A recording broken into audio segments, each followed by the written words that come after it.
Good morning. This is Michael E. Russell, and I'm reading for the role of Walter Brennan. Well, if you're here for the special on garden hoses, you're about 2 weeks too late.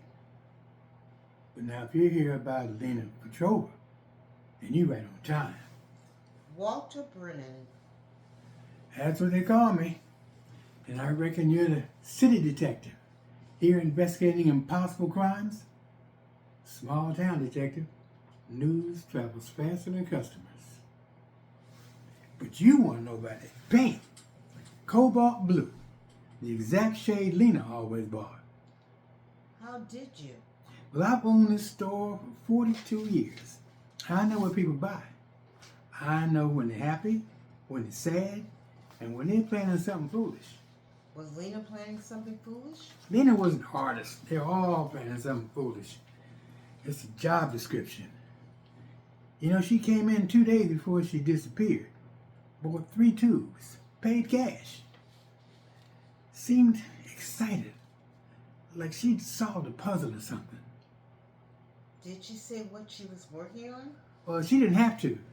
I've been selling Lena paint since she was 16 years old. I knew her palette. But this was different. Special. You know, the night it was stolen, the alarm never went off. Door was still locked in the morning. But the paint was gone. How's it that possible? Well, you tell me. You're the detective. Security cameras? Pointing right at this eye. Showed nothing. 1 minute, the paint's there. Next minute, it's gone. It's like it evaporated. And you're sure it was the same shade? I inventory this store every Sunday. I know every nail, every screw, every can of paint. It was the exact same color Lena bought. The exact same brand. Coincidence. No, there are no coincidences in a town like this. Mostly patterns. Patterns that most people are too busy to notice. You know, Lena wasn't the first artist to get interested in those woods.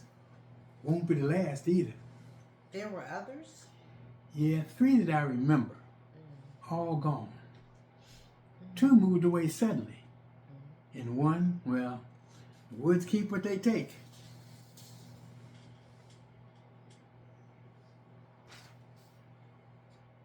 What can you tell me about the absence? So you've been talking to the superstitious people. Eleanor Vance, I guess? Maybe Sheriff Dawson? They said the woods are hungry.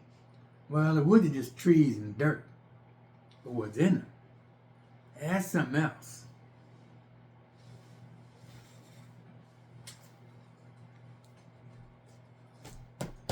Every strange occurrence in this town for the past 70 years. My father started it. I continued it. Why? Because patterns matter. And the pattern here is that every 30 years or so, someone goes into those woods and doesn't come out the same. Lena's mother said something similar. Well, you know, Miriam knows a whole lot more than she lets on. She's around here almost as long as my family. And we all got secrets.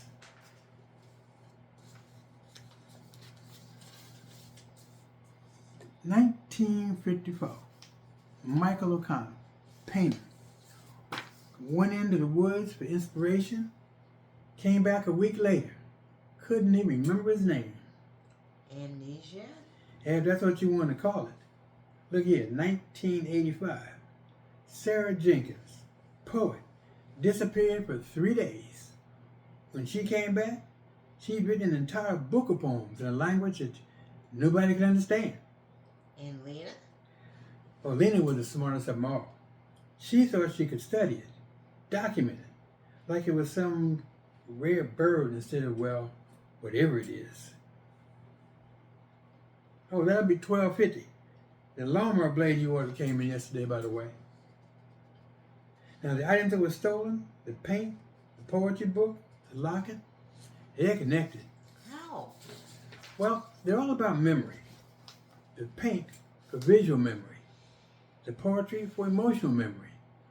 And the locket, well, what do you use a locket for? Photos?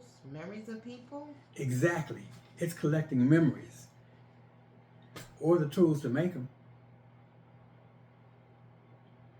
You think I'm just a store owner, but I've been piecing this puzzle together longer than you've been alive. What have you figured out? That it's not random. There's intelligence behind it, purpose. It wants something special, specific.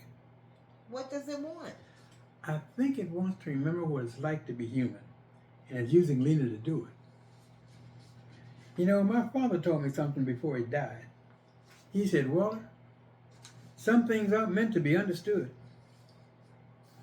Just survived. Do you believe that? I believe we're bigger than this town, bigger than any of us, and we're only seeing the pieces that touch our little world.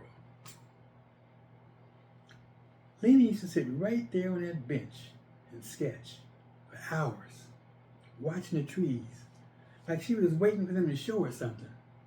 Did they? Well, they showed her enough to get killed, or whatever you call what happened to her. You don't think she's dead? I think dead is too simple a word for what's happening here. I think whatever's in those woods, it doesn't follow our rules. What rules does it follow? That's what Lena was trying to figure out. I think she came close.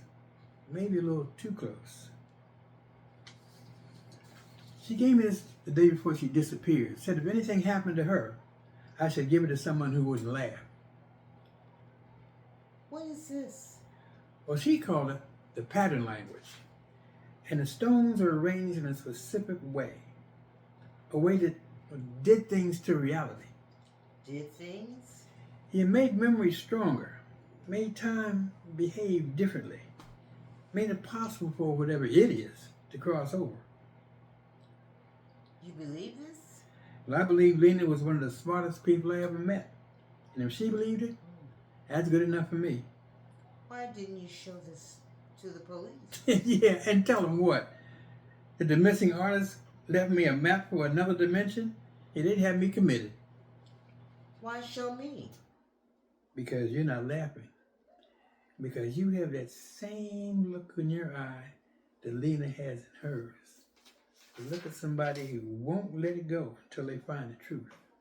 Even if the truth is impossible? Especially if it's impossible. The possible things people aren't really interested in. Be careful, detective. There's more than the woods that are hungry out here. In fact, the truth. And it's been starving for a long, long time. NC.